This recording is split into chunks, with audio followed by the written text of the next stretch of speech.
Bismillahirrahmanirrahim. Assalamualaikum warahmatullahi wabarakatuh.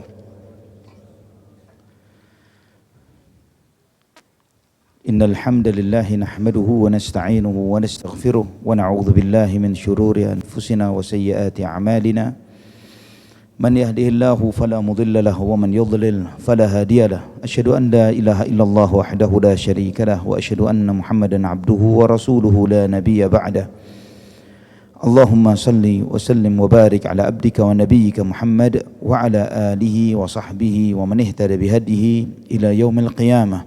Qala Allahu jalla wa ala ya ayyuhalladzina amanu taqullaha haqqa tuqatih wa la tamutunna illa wa antum muslimun. Amma ba'd. Ikhwatal iman, saudaraku fillah rahimani wa rahimakumullah. Alhamdulillah, segala puji bagi Allah Subhanahu wa taala Ar-Rahmanur Rahim yang memberikan kepada kita nikmat Islam dan iman. Segala puji bagi Allah Subhanahu wa taala yang memberikan waktu kepada kita untuk kita beribadah dan bertaqarrub kepada Allah Subhanahu wa taala, mensyukuri nikmatnya, bersabar terhadap ujian dan cobaan yang Allah Subhanahu wa taala ujikan dalam kehidupan, dan bertaubat serta beristighfar dari kesalahan-kesalahan dan dosa yang kita lakukan. Ikhwatal iman, saudaraku fillah rahimani wa rahimakumullah. Pada beberapa kesempatan sebelumnya kita telah membahas beberapa pilar dari pilar-pilar kesucian jiwa. Kita telah membahas pilar yang pertama, yaitu tauhid sebagai dasar dan pondasi di dalam kesucian jiwa seseorang. Kita telah membahas pilar kedua, yaitu doa sebagai kunci bagi kesucian jiwa seseorang. Dan pilar yang ketiga juga kita telah membahasnya, yaitu Al-Quran sebagai sumber kesucian jiwa. Dan pada kesempatan ini kita akan bahas pilar yang keempat, yaitu menjadikan suri toladan dan uswah. Ikhwatal iman rahimani wa rahimakumullah. Setiap orang yang ingin bersih hati dan jiwanya, maka dia harus memiliki contoh, harus memiliki standar yang dengannya dia menyadari dan mengukur apakah dia telah sampai atau telah benar di jalur yang benar sampai kepada tujuannya, di jalur yang benar, atau dia malah salah di dalam menempuh perjalanan yang ingin dia tuju. Dan seseorang yang menginginkan untuk sampai ke tujuan yang diharapkan, maka hendaklah dia mengangkat atau mengambil seorang contoh atau seorang suri toladan yang telah sampai ke tujuan yang ingin ditujunya. Dan ini berlaku dalam segala urusan agama dan juga termasuk dalam urusan dunia. Setiap kita yang menginginkan untuk mengangkat seorang guru, contoh, coach, dan yang semisalnya, maka kita akan memilih orang yang telah sampai ke tujuan yang ingin kita tuju. Setidaknya orang tersebut telah mengetahui jalan yang akan ditempuh, telah mengetahui masalah-masalah yang akan dihadapi, dan dia telah menyelesaikan masalah-masalah itu, dan itu akan meringankan perjalanan kita untuk sampai ke tujuan yang ingin kita tuju. Dan jalan menuju Allah Subhanahu wa taala, tidak ada jalan kecuali jalan yang digariskan oleh Rasulullah sallallahu alaihi wasallam. Maka saudaraku fillah rahimani wa rahimakumullah, satu-satunya uswah, satu-satunya suri toladan yang kita canangkan sebagai contoh yang pasti benar, tidak mungkin ada kesalahan, adalah Nabi kita Muhammad bin Abdullah sallallahu alaihi wasallam. Karena yang lain selain beliau tidak maksum. Sehebat apapun orang tersebut, sehebat apapun orang itu dicontohkan, digambarkan akan kewaliannya, akan kehebatannya, akan keluar biasaan karomahnya atau apapun itu, orang tersebut tidak maksum, bisa benar, bisa salah. Namun berbeda dengan Nabi Muhammad sallallahu alaihi wasallam yang dijaga oleh Allah Subhanahu wa taala dari kesalahan. Maka Allah Subhanahu wa taala menjadikan beliau sallallahu alaihi wasallam sebagai uswatun hasanah. Di dalam surat Al-Ahzab ayat 21 Allah Subhanahu wa taala berfirman, "Laqad kana lakum fi Rasulillahi uswatun hasanatun liman kana yarjullaha liman kana yarjullaha wal yawmal akhir wa dzakarallaha katsira." Sungguh kalian telah memiliki suri tauladan yang baik, uswatun hasanah, telah memiliki suri tauladan yang baik. Pada siapa? Pada Rasulullah sallallahu alaihi wasallam, pada diri Nabi Muhammad sallallahu alaihi wasallam. Suri tauladan bagi mereka yang mengharapkan untuk bertemu Allah Subhanahu wa taala dan selamat pada hari akhir, serta orang yang menginginkan untuk banyak berzikir kepada Allah Subhanahu wa taala. Karena ikhwatul iman rahimani wa rahimakumullah, berharap ketemu Allah ini adalah puncak kecintaan seseorang. Seseorang yang mencintai orang lain, maka dia berharap dekat dengan yang dicintainya, selalu merindukannya dan berharap berjumpa dengannya. Maka yarjullah, berharap bertemu Allah Subhanahu wa taala. Wa man kana yarju liqa'a rabbih, di akhir surat Al-Kahfi, wa man kana yarju liqa'a rabbih falyamal 'amalan salihan wa la yusyrik bi'ibadati rabbih ahada. Barang siapa yang berharap untuk berjumpa Allah Subhanahu wa taala, maka hendaklah dia beramal saleh dan tidak menyekutukan Allah di dalam ibadah yang dia lakukan. Tidak riya, tidak sum'ah, tidak mengharapkan yang lain selain Allah, hanya Allah saja. Dan amal saleh. Amal saleh adalah mencontoh apa yang diajarkan Nabi Muhammad sallallahu alaihi wasallam. Berharap berjumpa Allah, ikhwatal iman rahimani wa rahimakumullah, ini di antara puncak kecintaan seorang hamba kepada Allah Subhanahu wa taala. Karena tidak semua orang yang mengklaim cinta benar-benar cinta. Tidak semua orang yang mengatakan dia cinta kepada Allah pada hakikatnya benar cinta kepada Allah Subhanahu wa taala. Maka di dalam salah satu doanya Rasulullah sallallahu alaihi wasallam berdoa, wa as'aluka asy-syauqa ila liqa'ik wa ladzatan nazari ila wajhik fi ghairi dharra'a mudhirratin wala fitnatin mudillah. Dan aku meminta kepadamu ya Allah perasaan rindu berjumpa denganmu dan nikmatnya melihat wajahmu tanpa ada gangguan yang mengganggu dan fitnah yang menyesatkan. Subhanallah, perasaan rindu berjumpa Allah Subhanahu wa taala dan indahnya dan nikmatnya melihat wajah Allah Subhanahu wa taala. Apalagi bukti kecintaan melebihi hal ini? Kata Imam Ibnu Qayyim rahimahullah di dalam Ighatsatul Lahafan, Nabi sallallahu alaihi wasallam menggabungkan di dalam doa ini dua hal yang terbaik. Yang terbaik di dunia dan yang terbaik di akhirat. Tidak ada yang terbaik di dunia bagi seorang hamba melebihi ketika Allah Subhanahu wa taala anugerahkan kepadanya perasaan rindu berjumpa Allah Subhanahu wa taala. Perasaan rindu ingin berjumpa Allah. Dan yang kedua di akhirat, tidak ada yang terindah di akhirat kelak di surga melebihi melihat wajah Allah Subhanahu wa taala dan mengalahkan semua nikmat yang ada di surga. Melihat Allah Subhanahu wa taala, wujuhu yauma idzin nadhirah ila rabbiha nadhirah. Berapa wajah, begitu banyak wajah-wajah yang bersinar dan berseri ketika dia melihat kepada Tuhannya, melihat kepada Allah Subhanahu wa taala. Al-Imam Ibnu Qayyim rahimahullah juga menggambarkan, beliau menjelaskan tentang betapa besarnya nikmat melihat wajah Allah Subhanahu wa taala. Allah Subhanahu wa taala, innallaha jamilun yuhibbul jamal. Allah Maha indah dan mencintai keindahan. Di antara bentuk Allah Subhanahu wa taala mencintai keindahan, Allah Subhanahu wa taala menciptakan surga. Yang nikmatnya surga ini dijelaskan oleh Nabi sallallahu alaihi wasallam, ma la ainun ra'at wala udhunun sami'at wala khatara ala qalbi bashar. Nikmatnya tidak pernah dilihat oleh mata, tidak pernah terdengar oleh telinga, dan tidak pernah bisa dijangkau oleh hayalan manusia. Semua kenikmatan dunia yang pernah antum lihat, surga lebih hebat dari itu. Dan panca indera pendengaran lebih luas kemampuannya di dalam menjangkau melebihi penglihatan. Karena banyak hal kita dengar yang belum pernah dijangkau oleh mata kita.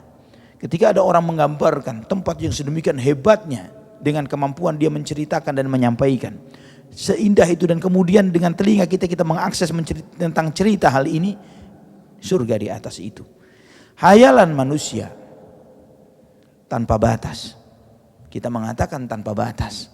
Kita menghayalkan sedemikian rupa tentang begitu indahnya suatu tempat yang sedemikian hebatnya, yang mengalir di bawahnya sungai-sungai yang sedemikian teduhnya, yang pohonnya yang begitu menaunginya, dan kemudian tidak ada kesusahan dan kesedihan di dalamnya, buah-buahannya tidak ada putus-putusnya, dan semuanya subhanallah dengan segala hayalan kita, surga di atas hayalan itu. Ini makhluk ciptaan Allah subhanahu wa ta'ala. Bagaimana dengan yang menciptakannya yang maha indah?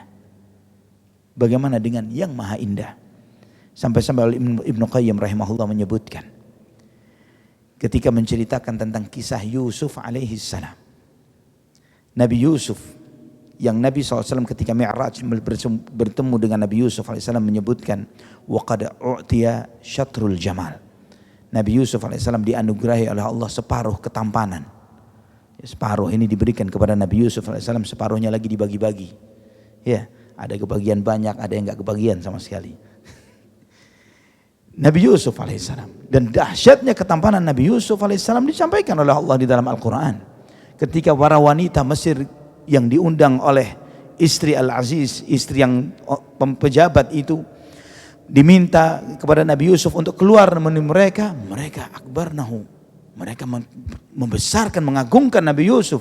Mereka mengatakan, ma hadza basyara in hadza illa malakun karim. Ini bukan manusia, ini malaikat. Dan saking indahnya, saking tampannya Nabi Yusuf sampai membuat mereka memotong jari jemari mereka tanpa mereka menyadari. Ini menunjukkan kepada kita bahwa ketampanan seperti Nabi Yusuf alaihissalam mustahil lagi terulang. Ya, mulai seganteng apapun orang ada di zaman sekarang ini, tidak akan membuat wanita sampai memotong jarinya tanpa mereka sadari. Ini menunjukkan luar biasanya Nabi Yusuf alaihissalam. Kata Al-Imam Ibnu Qayyim rahimahullah, jika wanita-wanita itu mereka melihat salah satu makhluk ciptaan Allah subhanahu wa ta'ala yang diberi separuh ketampanan seperti itu mereka, bagaimana nanti ahlul jannah, penghuni surga, melihat Allah yang maha indah, yang mereka akan melupakan semua kenikmatan surga. Ikhwatal iman rahimani wa rahimakumullah, berjumpa Allah, mendapatkan kebaikan pada hari akhir, banyak mengingat Allah subhanahu wa ta'ala. Ayat ini, kata Al-Hafidh Ibnu Katsir rahimahullah, ayat yang mulia ini merupakan dasar terbesar di dalam mengikuti dan mencontoh Rasulullah sallallahu alaihi wasallam di dalam ucapan, perbuatan, dan setiap kondisi beliau. Kemudian di dalam surat Ali Imran ayat 31, Allah subhanahu wa ta'ala berfirman, Qul in kuntum tuhibbunallaha fattabi'uni yuhibbukumullahu wa yaghfir lakum dhunubakum. Katakan wahai Muhammad, jika kalian benar cinta kepada Allah, maka ikuti aku. Ikuti siapa? Rasulullah sallallahu alaihi wasallam. Niscaya Allah subhanahu wa ta'ala akan mencintai kalian dan mengampuni dosa-dosa kalian. Al-Imam Al-Hasan Al-Basri rahimahullah, beliau mengatakan, banyak orang mengklaim bahwa dia cinta kepada Allah subhanahu wa ta'ala. Maka Allah subhanahu wa ta'ala menurunkan ayat ini, surat Ali Imran ayat 31, sebagai standar ukuran benar dan tidak benarnya cinta seseorang kepada Allah. Seberapa besar ittiba'nya, seberapa besar dia mencontoh Rasulullah sallallahu alaihi wasallam. Itu standar kebenaran klaim cinta kepada Allah subhanahu wa ta'ala. Dan Al-Hafidh Ibnu Katsir juga beliau mengatakan dalam tafsirnya bahwa ayat ini sebagai ayat imtihan, ayat ujian, ayat tester, sebagai standar ujian kepada setiap mereka yang mengklaim cinta kepada Allah, cinta kepada Rasulullah sallallahu alaihi wasallam, seberapa dia mencontoh dan mengikuti Rasulullah sallallahu alaihi wasallam. Karena bagaimana seseorang mengatakan cinta, namun pada hakikatnya dia menyelisihi. Sebagaimana kata Imam Syafi'i rahimahullah dalam salah satu bait syairnya, ata'sil ilaha wa tudhiru hubbahu arun laka fil qiyasi badi'u in ahbabtahu ata'tahu innal muhibba liman yuhibbu muti'u. Apakah engkau bermaksiat kepada Allah subhanahu wa ta'ala dan kamu mengklaim dirimu cinta kepadanya? Pakai standar cinta apa yang kamu pakai? Standar cinta yang bagaimana? Kamu mengatakan dirimu cinta kepada Allah, tapi kamu menyelisihinya. Standar apa yang kamu pakai untuk mencintainya? Jika kamu benar cinta kepadanya, niscaya kamu akan taat kepadanya. Karena seorang yang mencinta akan taat kepada yang dicintainya. Ikhwatal iman rahimani wa rahimakumullah. Maka mencontoh dan mengikuti Rasulullah sallallahu alaihi wasallam adalah bukti kebenaran cinta kepada Allah Subhanahu wa taala. Mengikuti jejak beliau, dan itu adalah inti kesucian jiwa. Karena mustahil seseorang sampai kepada Allah di jalan dan jalur yang benar tanpa mengikuti jejak Rasulullah sallallahu alaihi wasallam. Ikhwatal iman rahimani wa rahimakumullah. Sebagian kita yang hidup di zaman ini ketika ingin memperbaiki diri, seringkali mereka mencoba mencari contoh, mencari guru yang mereka sebut dengan guru spiritual. Cari guru spiritual. Harus punya guru spiritual. Mereka cari orang-orang yang beragam macam jenisnya di zaman ini, subhanallah, macam-macam. Sampai ada yang mengklaim dirinya belajarnya kepada Nabi Khidir alaihissalam. Gurunya Nabi Khidir. Ya, ngajinya kiai ini atau syekh ini atau ini, muridnya ini Nabi Khidir langsung ngajar kepada beliau-beliau ini. Ada yang tidak tanggung-tanggung bahkan bisa melihat Rasulullah sallallahu alaihi wasallam lagi ngajar. Ketika dia lagi ngajar, Nabi SAW datang. Ya, dan ini kita lihat fenomena ini di media kita di zaman yang semodern ini, dan tidak sedikit mereka yang percaya kepada penipu-penipu ini. Percaya. Bagaimana bisa seorang ustadz Nabi SAW datang di majelisnya, nggak kebalik? Ya, harusnya dia yang datang ke majelisnya Rasulullah sallallahu alaihi wasallam. Jangan kebalik, ustadznya kemudian dia lagi ngajar, Rasulullah SAW datang ke dia. Siapa dia? Namun subhanallah, ketika logika ini habis, ketika orang itu jauh dari Quran dan Sunnah, jauh dari Al-Quran dan Sunnah Nabi SAW, maka matilah akalnya, matilah hati nuraninya. Akhirnya dia mencari tokoh-tokoh spiritual yang kemudian dia merasa dirinya di atas sesuatu. Dia merasa dirinya sudah wow. Wah, ini level kalian ini masih syariat, kalian belum apapun. Dan kalian kalau mau menempuh jalan Allah ini enggak gampang, sulit. Ada jalan-jalan khusus yang tidak bisa ditempuh oleh sembarangan orang. Kalian harus melakukan suatu tirakatan tertentu, yang harus mengikuti satu tarekat tertentu. Kalian harus ikut kepada syekh ini, kepada imam ini, dalam zikirnya harus mengikuti cara-cara ini dan itu dan yang lain sebagainya. Yang mereka ini adalah perampok-perampok jalan menuju Allah Subhanahu wa taala. Bagaimana mereka mengajarkan suatu ajaran yang mereka klaim jalan menuju Allah, tapi ajaran itu tidak pernah diajarkan oleh Rasulullah sallallahu alaihi wasallam. Nabi sallallahu alaihi wasallam tidak pernah mengajarkannya. Nabi SAW tidak pernah menuntunkannya. Kepada mereka-mereka yang mengklaim punya jalur khusus, punya cara khusus yang tidak pernah diajarkan oleh Nabi SAW, apalagi mengklaim punya guru seperti Nabi Khidir alaihissalam atau yang lainnya, tanya kepada mereka, Ustadz, Gus, Pak Kiai, Syekh, Islam ini sudah sempurna atau tidak? Tanya kepada mereka, Islam sudah sempurna atau tidak? Kalau dia katakan Islam sudah sempurna, artinya sempurna dengan Quran dan Sunnah. Tidak perlu lagi ada Nabi lagi muncul untuk mengajarkan kepada salah satu dari umatnya. Atau bahkan Nabi Muhammad SAW sendiri kemudian muncul kepada salah seorang dari umatnya dan kemudian mengajarkan hal baru yang tidak ada dalam Al-Quran dan tidak ada dalam tuntunan Nabi SAW dalam hadis-hadisnya. Kalau demikian, jika dengan gampangnya Nabi SAW muncul ketemu fulan, ketemu ini, ketemu Habib ini, ketemu orang itu dan ini, ngapain hadis dicatat dalam kitab Sahih Bukhari, Sahih Muslim, Sunan Abu Dawud, At-Tirmidzi? Ini hadis enggak selesai. Nanti ada hadis riwayat Habib fulan, hadis riwayat Kiai fulan, dan enggak tanggung-tanggung. Jika Imam Bukhari masih harus menyebutkan sanad, haddatsana fulan, an fulan, sampai dari sahabat Nabi, dari Rasulullah SAW, ini enggak tanggung-tanggung. Status dia sama seperti sahabat Rasulullah SAW. Sampai-sampai Al-Hafidz Ibnu Hajar di dalam Fathul Bari sampai mengingkari tentang fenomena-fenomena ini yang terjadi di zaman beliau. Kalau ada orang dengan gampangnya ketemu Nabi di zaman ini, kata beliau, maka daftar nama sahabat Nabi ini akan melebar. Ya, karena setiap orang yang mengklaim ketemu dengan Rasulullah sallallahu alaihi wasallam sahabat Rasulullah sallallahu alaihi wasallam, maka kita sebut fulan radhiyallahu anhu karena ketemu dengan Nabi sallallahu alaihi wasallam secara langsung. Ini penipu-penipu jalanan yang membegal jalan orang yang menuju Allah Subhanahu wa taala. Ikhwatal iman rahimani wa rahimakumullah. Kata Imam Ibnu Qayyim rahimahullah, beliau menyebutkan tazkiyatun nafs, kesucian jiwa adalah sesuatu yang paling susah diperbaiki.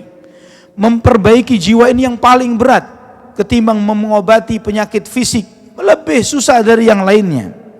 Maka seseorang yang mensucikan jiwanya dengan tirakatan tertentu, upaya tertentu, jalur tertentu yang tidak diajarkan oleh Rasulullah sallallahu alaihi wasallam, kata beliau, huwa kal maridil ladzi yu'aliju nafsahu bi ra'yihi, seperti orang sakit yang coba-coba sendiri pakai obat dengan dirinya sendiri.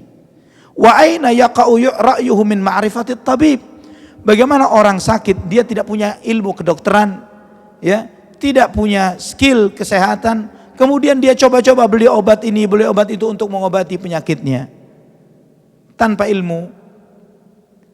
Dan kata beliau rahimahullah, ar-rusulu atibbaul qulub, para rasul ini dokter-dokternya hati. Tidak akan mungkin orang bisa mensucikan jiwa dan memperbaiki jiwa dan hatinya kecuali melalui jalur mereka, dengan tuntunan mereka, dan hanya dengan tunduk mengikuti jejak mereka, maka seseorang akan suci jiwanya. Wallahul musta'an, kata beliau.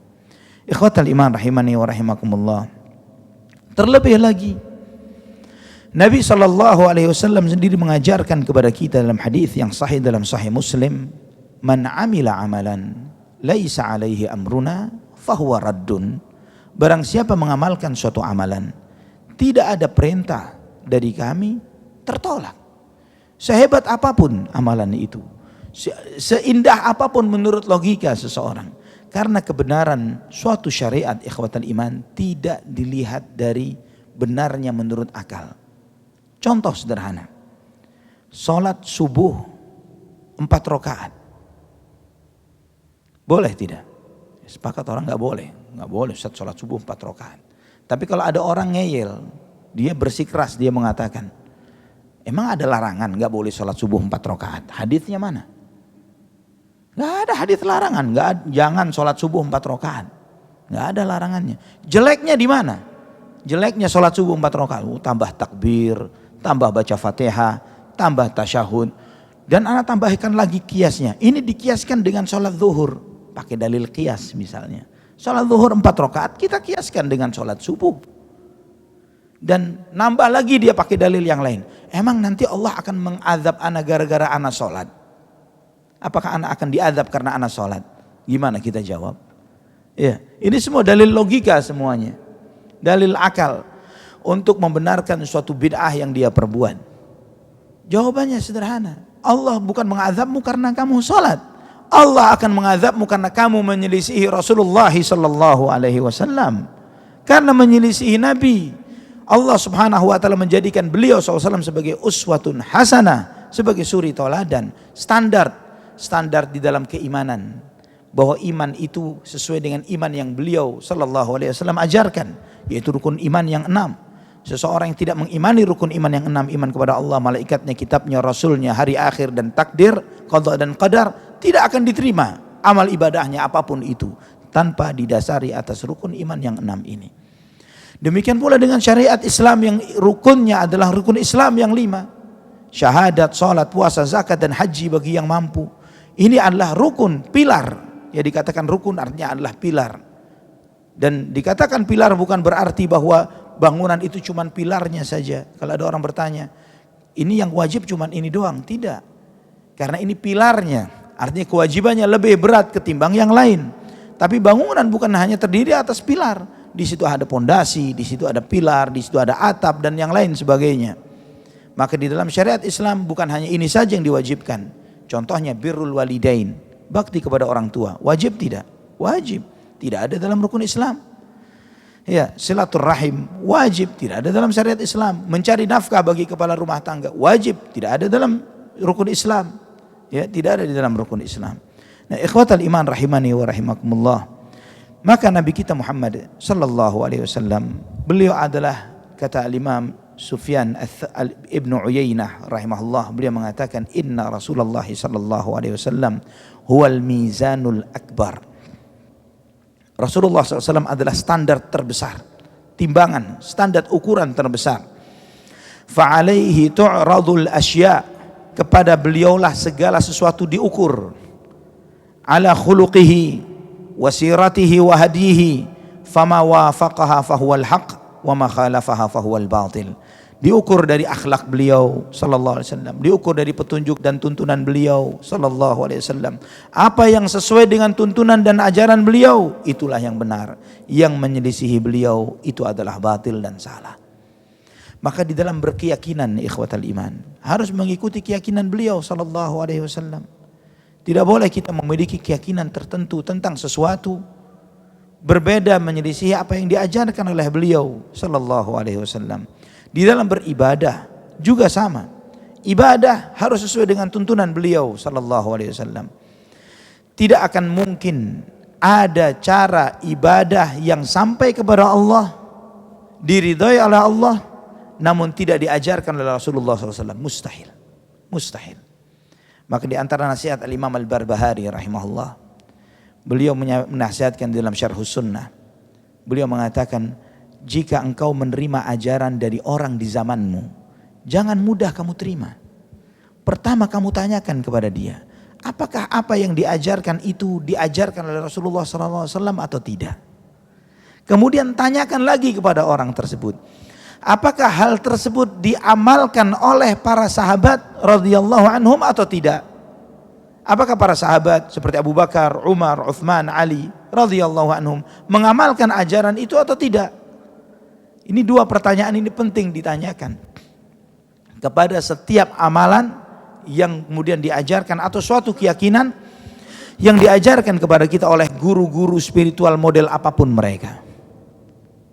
Karena mustahil ada suatu hal baik dalam agama tidak diketahui oleh Nabi SAW atau diketahui oleh Nabi SAW tapi tidak diajarkan.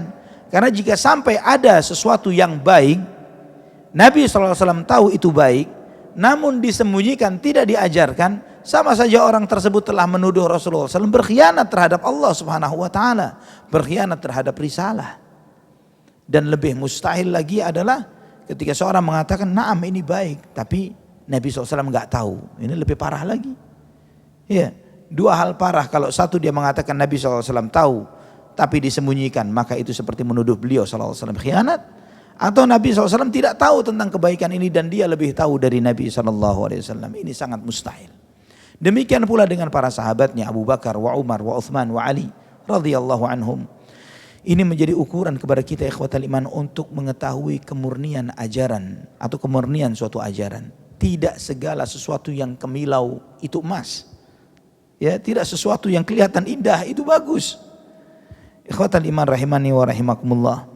Maka seseorang yang ingin mensucikan jiwanya, hendaklah dia mencontoh dan berupaya untuk mencontoh Rasulullah SAW, meniti jejak beliau, dan sekaligus juga ketika dia berupaya mencontoh Nabi SAW, dia waspada terhadap hal-hal yang disisipkan, yang dibubuhkan, yang ditambahkan di dalam ajaran Islam yang di luar tuntunan beliau SAW. Karena tidak ada seseorang yang boleh kita menjadikan beliau uswah, suri tauladan, yang kita boleh fanatik kepada sosok tertentu. Hanya satu orang saja yang boleh kita fanatik kepadanya, yaitu Nabi Muhammad SAW.